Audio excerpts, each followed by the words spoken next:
Kebaikan-Mu tidak pernah berhenti atas kehidupan kami Tuhan. Kasih-Mu tidak akan pernah dapat kami ukur, betapa luasnya, betapa dalamnya, betapa tingginya bagi kami. Perbuatan-Mu hari lepas hari ya Tuhan tidak akan pernah dapat kami hitung. Itu yang membuat kami ada di tempat ini pagi hari atau siang hari ini. Kami semata-mata hanya karena kasih anugerah Tuhan saja ada di tempat ini.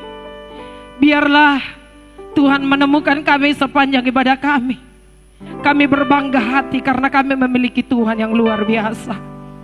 Sebentar ya Tuhan, kami siapkan hati kami untuk kebenaran firman-Mu. Biar Kau Tuhan yang beracara di tengah-tengah kami. Berkati hamba-Mu, berkati jemaat-Mu yang mendengarkan. Semua kami diperbaiki oleh kebenaran firman Tuhan pada siang hari ini untuk kemuliaan nama Tuhan. Dalam nama Tuhan Yesus kami mengucap syukur, kami berdoa, sama-sama kita katakan amin. Haleluya. Shalom. Bagaimana kabar saudara? Kami ucapkan selamat datang bagi saudara yang habis dari luar negeri. Ada banyak kan ke luar negeri ya, yang liburan keluar kota, ke luar negeri. Terhitung liburan resminya kemarin dari tanggal 6 sampai ke hari ini, betul ya? Bagi saudara yang libur panjang sedemikian, tidak kemana-mana, ke pasar tidak, kemana-mana tidak, di rumah saja, saya tetap mau mengucapkan Masya ampun. Saya kemarin keluar kota, cie Pulau Seribu, Tanjung Pasir, itu kan sudah Tangerang ya, keluar kota DKI. Saya mau berkhotbah siang hari ini dari Lukas 22 ayat yang ketiga sampai yang ke-6. Ayatnya tidak terlalu panjang, saya berharap kita baca sama-sama. Sudah ada di depan, kita baca 1, 2, 3, ya. Maka masuklah iblis ke dalam Yudas yang bernama Iskariot, seorang dari ke-12 murid itu. Lalu pergilah Yudas kepada imam-imam kepala dan kepala-kepala pengawal bait Allah dan berunding dengan mereka bagaimana ia dapat menyerahkan Yesus kepada mereka. Mereka sangat gembira dan bermufakat untuk memberikan sejumlah uang kepadanya. Ia menyetujuinya dan mulai dari waktu itu ia mencari kesempatan yang baik untuk menyerahkan Yesus kepada mereka tanpa setahu orang banyak. Shalom. Orang yang berbahagia adalah orang yang membaca firman Tuhan, melakukan dalam kehidupannya. Amin ya. Kasih salam satu yang lain. Kamu maksudnya bilang. Kita semua berjuang menjadi pelaku firman, betul ya? Itu sebabnya kita setiap minggu ada di rumah Tuhan. Saya berikan tema khotbah saya hari ini, pagar makan tanaman. Atau dalam kurung saya buat jangan menjadi pengkhianat. Amin ya. Tepuk lagi samping kiri kanannya, bilang jangan jadi pengkhianat. Setia sama istri, setia sama suami. Anak-anak muda setia sama orang tua. Orang tua pacarmu belum resmi jadi mertuamu, gak usah tiap minggu dibawa kue. Ya gak penting. Tapi tiap bulan kau wajib ngirimin orang tuamu. Itu tadi pesan firman Pak Beni jam 9. Sebenarnya kalau saudara hari Minggu tidak kemana-mana, ibadah aja sih dari jam 7 pagi sampai malam. Kan bagus ya. Saya yakin loh kita makin glowing loh. Betul, saya percaya itu. Setiap kali saya baca firman saya langsung ngaca saudara, tambah glowing ya, sedikit demi sedikit. Betul ya. Itu yang pacaran gak usah lebay. Belum jadi mertua kau posting besar-besar foto calon mertuamu. Tapi hampir ditemuin dari setiap postinganmu gak ada foto orang tuamu, padahal dia masih hidup. Nanti kalau dia sudah mati, kau ucapkan selamat ulang tahun papa di surga. Pengkhianat kau. Jangan berkhianat, amin. Pagar makan tanaman. Saya jelaskan demikian. Pagar itu fungsinya apa sih? Menjaga tanaman, betul ya?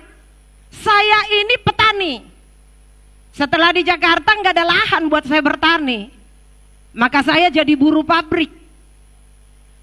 Saya di kampung petani, orang tua saya petani.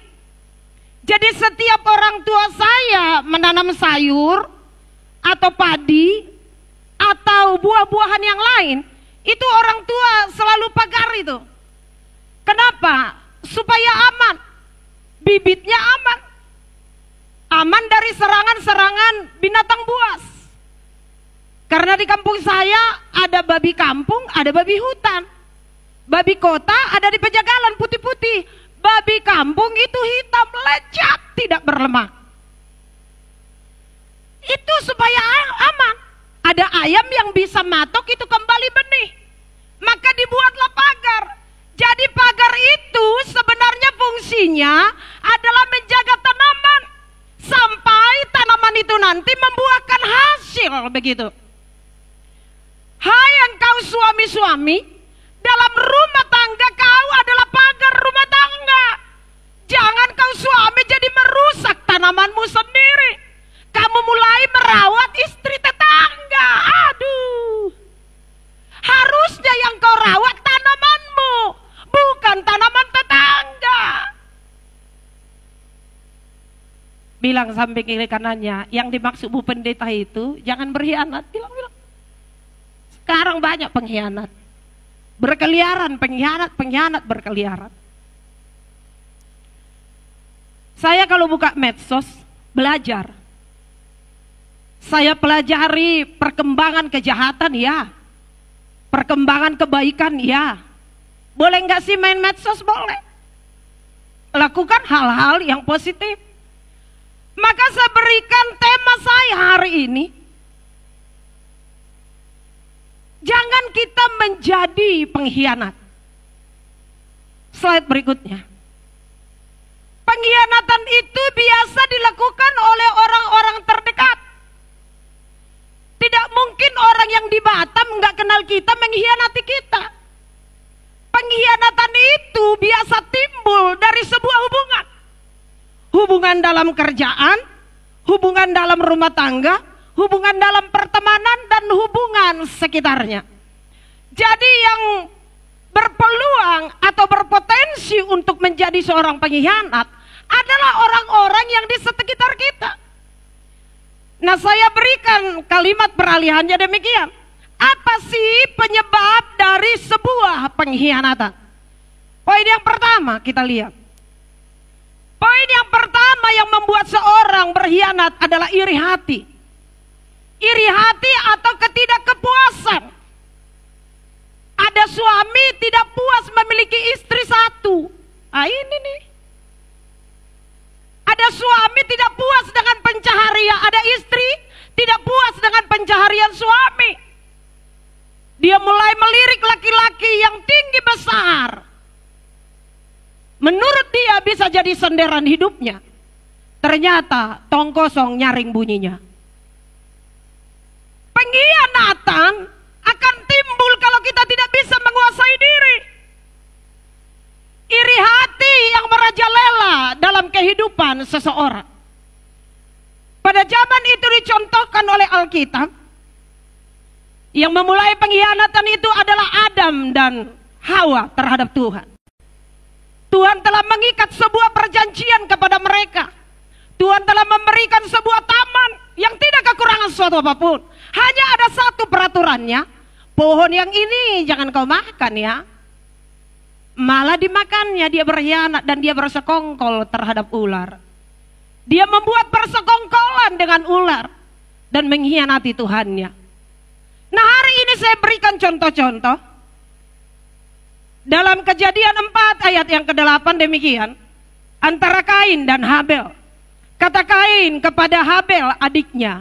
Jadi Kain itu kakaknya Habel, kakak kandung saudara. Kata Kain kepada Habel adiknya, marilah kita pergi ke padang. Ketika mereka ada di padang, tiba-tiba Kain memukul Habel adiknya itu, lalu membunuh dia. Kenapa sampai Kain bisa membunuh adiknya? Karena dia menaruh iri hati kepada adiknya Habel. Karena ketika mereka persembahan di hadapan Tuhan. Ternyata persembahannya daripada seorang Kain tidak diindahkan Tuhan. Karena Tuhan menemui sesuatu yang harum dan wangi lewat persembahan Abel. Dan persembahannya Kain tidak diindahkan oleh Tuhan. Sejak itu Kain menaruh iri hati kepada Habel, menaruh dendam kepada Habel, padahal itu adik kandungnya sendiri.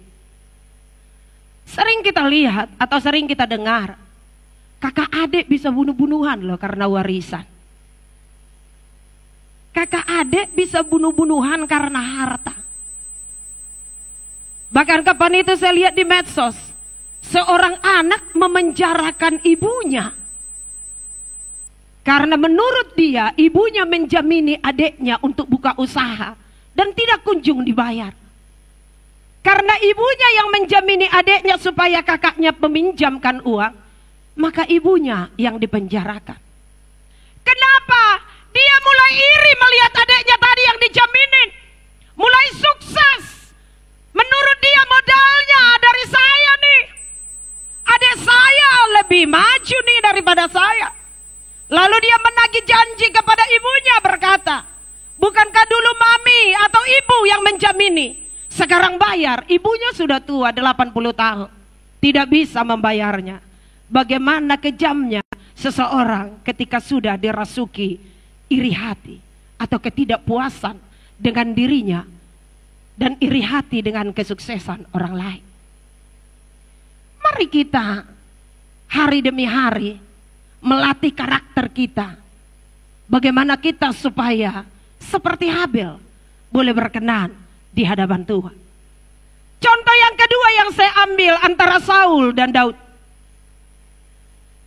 Dalam 1 Samuel 18 ayat yang ke-25. Kemudian berkatalah Saul, beginilah kamu katakan kepada Daud, raja tidak menghendaki mas kawin selain dari 100 kulit katan orang Filistin sebagai pembalasan kepada musuh raja. Saul bermaksud untuk menjatuhkan Daud dengan perantaraan orang Filistin. Kenapa? Saul iri hati terhadap kesuksesan daripada seorang Daud. Sampai dia berikhtiar beberapa kali untuk membinasakan seorang Daud. Kenapa dia iri hati kepada Daud? Ketika Daud mengalahkan Goliat orang Filistin itu, maka orang-orang Israel menari-nari. Sepanjang jalan mereka mengalu-alukan Daud. Mereka berkata, Saul telah mengalahkan beribu-ribu, tetapi Daud mengalahkan berlaksa-laksa. Rupanya Saul gila, tepuk tangan saudara. Rupanya Saul mengejar sebuah pemujaan daripada rakyat yang dia pimpin. Ternyata faktanya terbalik. Raja Daud yang saat itu belum dinobatkan menjadi seorang raja, malah terbalik dielu-elukan oleh Israel. Saul tidak menarik baginya seorang Daud, karena menurut dia Daud adalah saingannya. Maka Saul menaruh iri hati kepada seorang Daud. Ada banyak cara-cara yang dilakukan oleh Saul karena iri hati yang telah menguasai dirinya. Ketidakpuasannya terhadap rakyat yang dipimpin. Dia berpikir, bukankah aku seorang raja? Tetapi kenapa saudara mengeluh-elukan Daud? Dia tidak menerima keadaan itu. Sungguh dia menjadi kerasukan setan. Karena iri hati yang sudah membara dalam pribadinya. Maka dia bilang sama pegawai-pegawainya, bilang sama Daud, saya kepengen membuat dia menjadi menantu raja. Dan Daud ternyata adalah orang yang santun terhadap Tuhan dan terhadap Raja Saul. Ketika pesan itu disampaikan, Saul bilang begini, perkara ringankah bagimu menjadi seorang menantu raja? Aku ini hanya anak seorang gembala. Aku ini orang miskin. Bagaimana mungkin aku menyediakan mahar yang besar untuk melamar seorang anak raja? Lalu ketika kabar itu disampaikan kepada Saul, Saul membuat trik yang lain. Dia bilang, aku tidak perlu mahar, emas dan lain-lain. Aku hanya butuh namanya kulit katan orang Filistin 100 genap hitungannya. Bawa ke sini.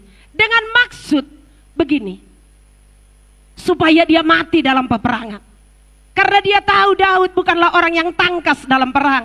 Dia hanya adalah seorang gembala. Dia hanyalah seorang biasa-biasa saja dari kalangan yang biasa. Ternyata orang yang tulus disertai Tuhan. Amin ya. Bilang samping kiri kanannya, tulus-tulus saja.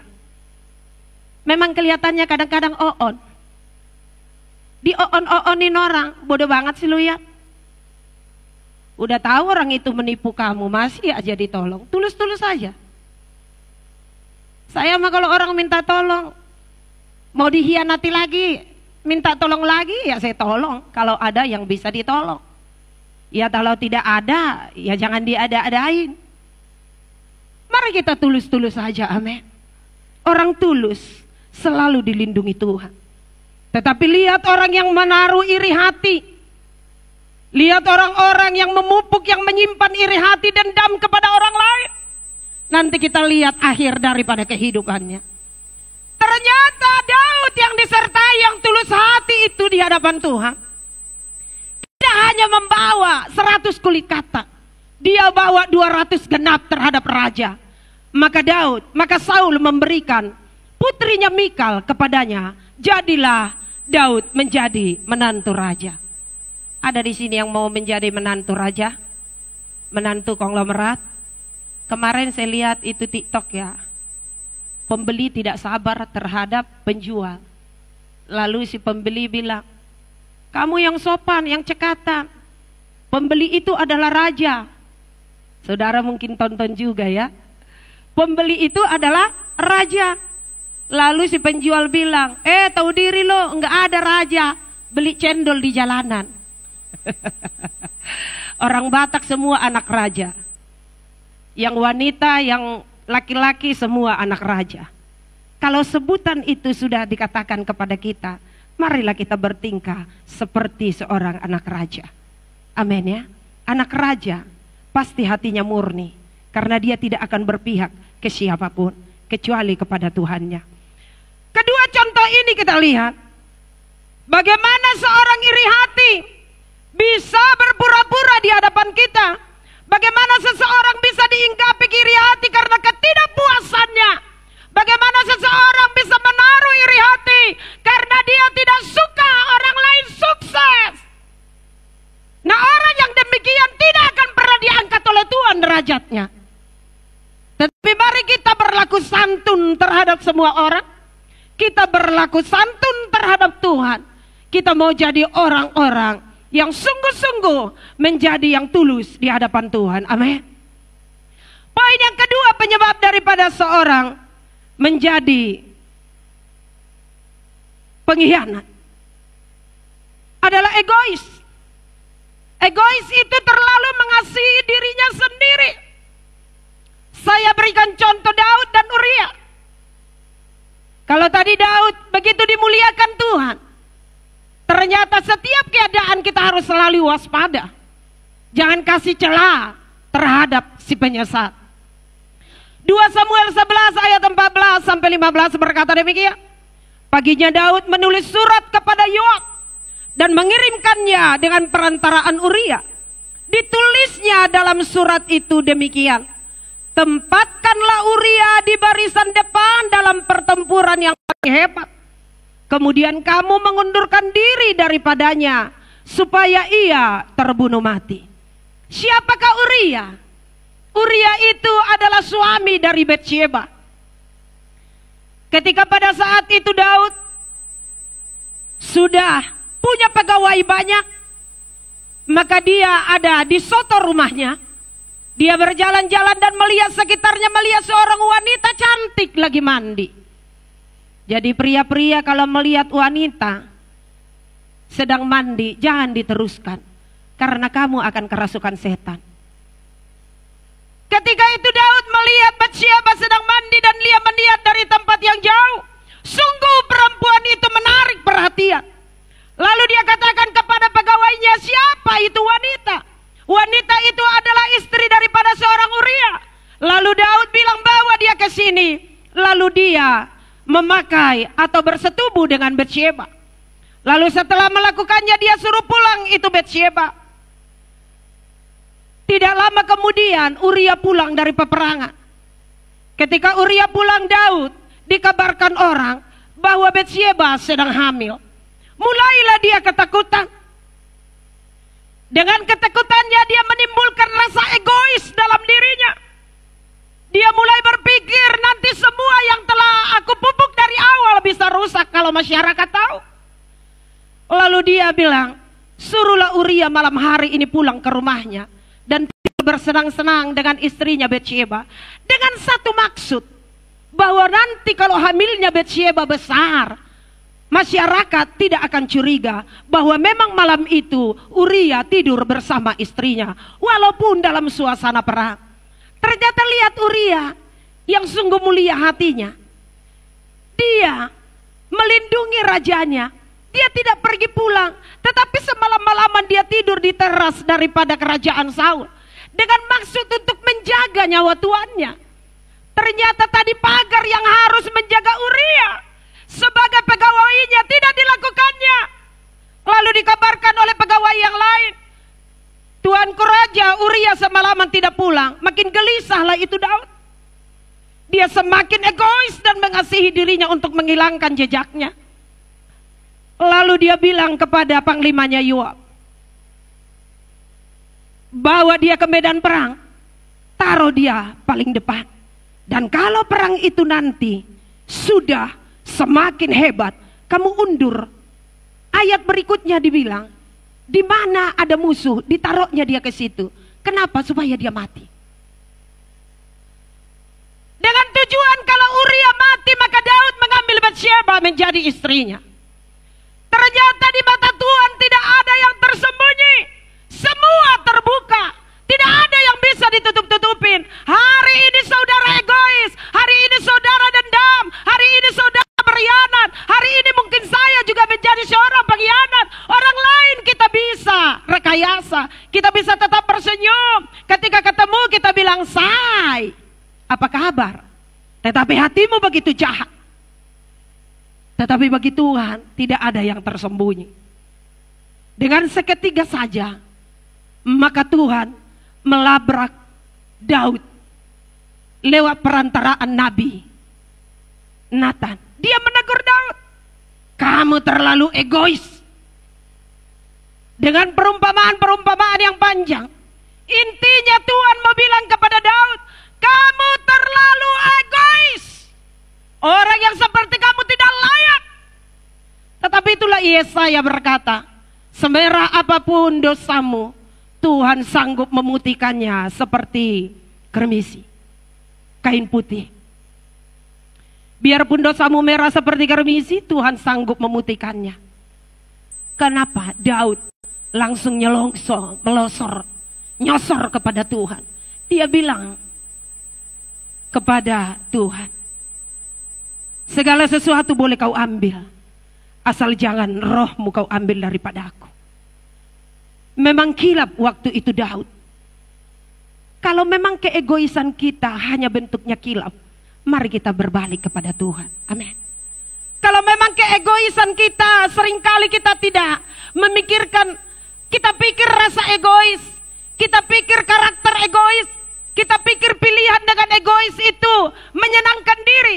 Tetapi kita tidak pernah berpikir dengan rasa atau karakter atau tampilan kita yang egois, ada nyawa yang bisa hilang. Bagaimana saudara keundangan prasmanan? Kalau kita di urutan yang pertama, semua jenis makanan kita ambil. Seolah-olah cuma kita lah di pesta itu yang memberikan ampau yang paling besar. Yang terlambat tidak perlu makan. Kita tidak memikirkan perasaan yang punya pesta. Bagaimana malunya dia kalau tamu yang belakangan tidak dapat makan. Sementara dia telah menyiapkan sebanyak undangan yang telah dia undang. Kenapa yang punya pesta jadi punya malu? Makanannya habis di akhir, masih banyak tamu. Karena ada orang-orang egois yang mementingkan dirinya sendiri, tidak memikirkan orang lain. Kenapa suami bisa selingkuh? Karena dia terlalu egois. Dia mulai coba bilang sama istri,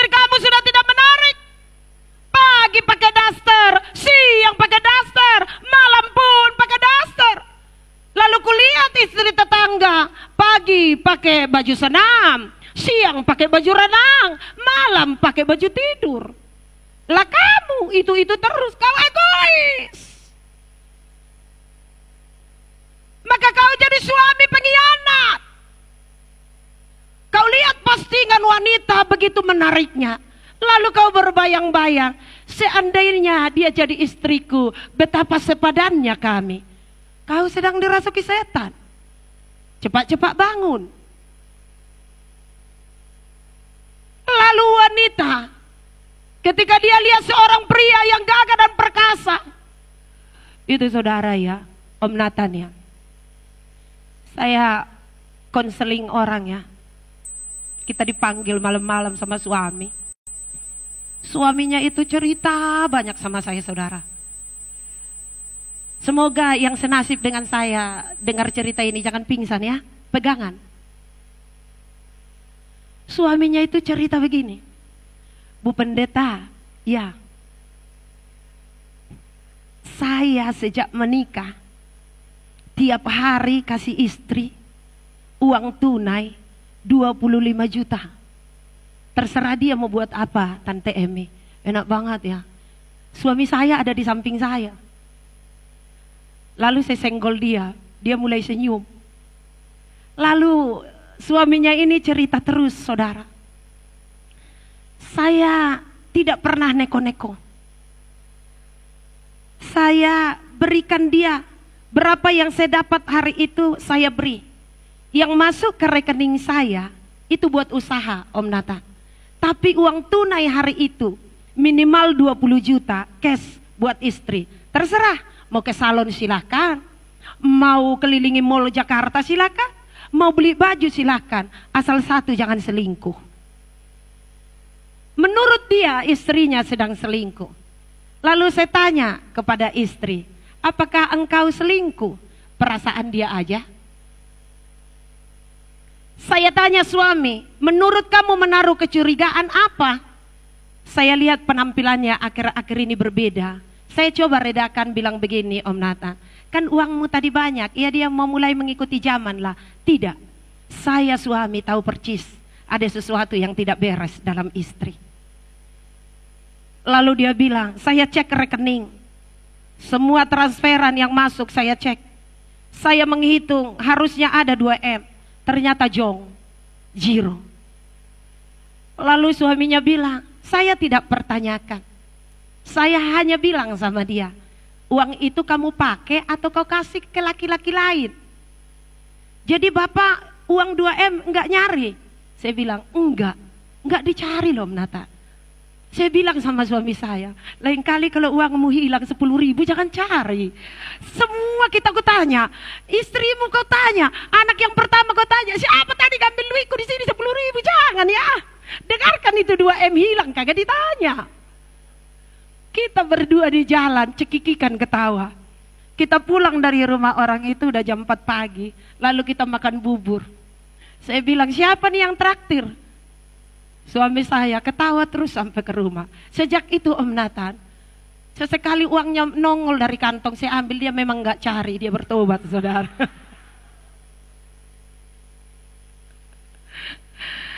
Jangan terlalu egois, amen. Petrus egois. Sebelumnya dia bilang sama Yesus, siapa yang mau mengancam kamu? Saya pagar utamanya, saya pagarnya.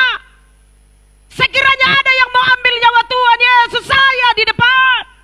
Ternyata situasi bisa mengubah dia. Ketika rasa takutnya tadi seperti Daud, maka timbul keegoisan. Ketika Yesus sudah ditangkap, saudara, ketika dia ditanya, dia berkata, aku tidak mengenalnya. Petrus berkata, sumpah aku tidak mengenalnya. 3 kali dia mengelak, saudara. Kenapa? Karena dia lihat orang-orang yang mengambil Yesus pada malam itu sungguh menakutkan. Maka dia berencana menyelamatkan dirinya sendiri. Terlalu egois. Dari sini kita dapat ceritanya bahwa egois itu ternyata tidak bisa dianggap sepele, karena bisa membuat orang lain menderita. kita menderita. Tetapi Petrus, ketika dia mengingat segala perkara itu, dia berlari dan menyesali diri dan kembali kepada Tuhan. Itu sebabnya Alkitab mencatat, bayangan Petrus saja dapat menyembuhkan banyak orang. Saya selalu ulang-ulang kata-kata itu di kantor terhadap guru saya, Om Nathan. Bagaimana caranya supaya saya bisa seperti Petrus? Bayangannya saja sungguh menyembuhkan orang. Bagaimana supaya Rasul Paulus, sapu tangan kain yang bekas dia pakai aja, orang pakai, yang sakit jadi sembuh. Bagaimana dengan kita? Jangankan bayangan, bantal suami aja kita pakai, kita sudah tutup hidung, saudara. Sebab itu bantal sampai di rumah begitu polos dan murni.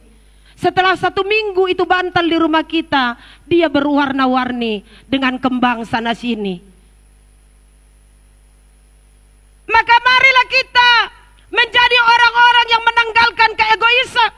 Tapi kita mulai menimbulkan diri kita, membuat orang lain lebih penting daripada kita. Dengan cara demikian maka Tuhan akan membuat engkau penting di hadapannya. Shalom ya. Saudara setuju enggak? Yang setuju tepuk tangan, yang tidak setuju diam saja, enggak apa-apa. Poin yang ketiga. Ini yang tadi awal kita baca. Penyebab daripada pengkhianatan adalah rakus. Yudas terhadap Yesus. Matius 26 mencatat, kemudian pergilah seorang dari ke-12 murid itu yang bernama Yudas Iskariot kepada imam-imam kepala. Ia berkata, apa yang hendak kamu berikan kepadaku supaya aku menyerahkan dia kepadamu? Mereka membayar 30 uang perak kepadanya. Dan mulai saat itu ia mencari kesempatan yang baik untuk menyerahkan Yesus. Orang yang menyerahkan dia telah memberitahukan tanda ini kepada mereka. Orang yang aku cium itulah dia. Tangkaplah dia. Siapa yang bilang begitu? Seorang pengkhianat Yudas. Kenapa? Dia tadi telah mengikat perjanjian. Kalau dia memberikan Yesus kepada mereka, maka dia akan dapat upah. Dan segera ia maju mendapatkan Yesus dan berkata, salam Rabi. Lalu mencium dia. Tetapi Yesus berkata kepadanya, hai teman, untuk itukah engkau datang? Maka majulah mereka memegang Yesus dan menangkapnya. Shalom. Sekali lagi saya bilang kepada pria, khususnya yang sudah bersuami, beristri. Ini akibat liburan hanya ke Tanjung Pasir, saudara. Enggak ada di antara kalian yang inisiatif ajak saya, ya kan? Saya bilang sama suami-suami yang sudah beristri, wanita cantik yang menciummu itu, pengkhianat itu, dia telah mengkhianati suaminya. Dia bilang kau lebih tampan dari suaminya. Kalau uangmu habis, habis juga kau. Istri-istri, ketika suami orang lain bilang kau cantik sekali, kamu tidak pantas dengan suamimu, kau digandengnya, kau diciumnya, itu pun ciuman pengkhianat.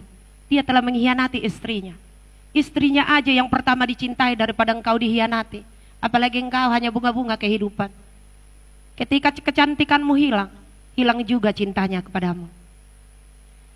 Waktu itu Yudas dirasuki oleh nafsu kerakusan. Maka dia bermufakat kepada orang lain untuk membunuh Yesus pada saat itu. Saya hanya mau menyampaikan kepada saudara pada hari ini, bukankah pengkhianatan itu datang daripada orang-orang yang terdekat? Karena itu mari kita waspada. Sebanyak apapun keuanganmu, setinggi apapun hartamu, setinggi apapun jabatanmu, semua sifatnya hanya sementara saja. Tidak ada yang akan dibawa kembali kepada Tuhan. Seorang pengkhianat tidak akan pernah disukai. Pengkhianat tidak akan dapat dipercaya. Pengkhianatan cenderung menghilangkan nyawa. Tanpa kita sadari kita pun sering berkhianat kepada Tuhan. Kenapa? Setiap awal bulan kita melakukan ekaristi. Kita bersekutu dengan Tuhan lewat anggur. Kita bersekutu dengan Tuhan dengan roti yang melambangkan tubuh Kristus. Dan ketika kita mengadakannya di rumah Tuhan, kita mengingat betapa besarnya kasih Tuhan kepada kita. Dia telah menyerahkan nyawanya di kayu salib kepada saudara dan saya, untuk dosa saudara dan saya. Tetapi setelah pas kita ibadah, kita kembali kepada dosa, maka kita pun disebut khianat. Karena itu hari ini mari kita bertobat bersama-sama. Amin. Kita mau sungguh-sungguh kepada Tuhan. Slide berikutnya. Hari ini mungkin kita membuat kehilafan. Kita mungkin sesekali egois. Kita mungkin iri melihat kesuksesan orang lain. Bahkan kita mungkin rakus. Kita kepengen tidak puas dengan apa yang kita miliki. Tetapi yang membuat Kain berbeda dengan Daud, dia tidak mengindahkan Tuhan. Ketika Tuhan menegur dia, dia pergi begitu saja. Saul ketika Tuhan menegur dia pergi begitu saja. Akhirnya dia mati dibunuh. Mati terbunuh dan dia membunuh dirinya sendiri. Dan Kain dikutuk oleh Tuhan. Dan Yudas memang menyesali perbuatannya, tapi dia tidak berbalik kepada Tuhannya. Maka sama saja dia pun menggantung dirinya. Mungkin kita ada di posisi Daud. Mungkin kita ada di posisi Petrus sesekali. Kita terdesak oleh keadaan, maka kita kilap jatuh kepada dosa. Tetapi hari ini yang mau saya sampaikan, saya pun tidak luput dari dosa. Saudara tidak luput dari dosa. Pak Pendeta Nathanael tidak luput dari dosa. Semua kita berpotensi untuk berdosa. Tetapi hanya satu yang mau saya sampaikan. Mari kita berbalik kepada Tuhan. Karena kesempatan tangan Tuhan selalu terbuka bagi orang-orang yang mau berbalik kepada Tuhan. Saya tutup dengan video ini, saudara. Nanti saya jelaskan. Buat apa kau mengkhianati istrimu? Buat apa kau mengkhianati orang yang sudah baik kepadamu? Buat apa kita menyimpan dendam, iri hati? Buat apa kita egois? Buat apa kita rakus, tamak? Kita menginginkan harta orang lain. Kita menginginkan jabatan orang lain. Kita menginginkan kesuksesan orang lain. Video yang tadi saya sampaikan kepada saudara, saya hanya mau menggambarkan. Kalau kita sudah kembali kepada surga, tidak ada yang dapat dibawa. Dan ketika Tuhan memanggil seseorang, juga tidak tahu kapan waktunya. Karena itu hari ini saya mau pesankan, mari kita benahi diri. Yang tadi meninggal tidak ada sakit apapun. Wajahnya segar, tubuhnya segar. Tidak ada mengeluh sakit apapun. Hanya dia ngecas HP, duduk, lalu pergi. Dengan sejarah kehidupan yang begitu singkat, saudara. Masihkah kita mau iri hati terhadap orang lain? Masihkah kita mau egois, mau menangnya sendiri? Suami-suami masih egois terhadap istri, menuntut terlalu banyak. Istri-istri egois, dia menyenangkan dirinya sendiri, tidak menghormati suami, menuntut terlalu banyak. Anak-anak egois, mau jadi mengerti oleh orang tua, tapi tidak pernah mengerti orang tua. Kau jangan rakus. Mari kita bersyukur dengan apa yang ada pada kita siang hari ini. Selidiki aku, lihat hatiku,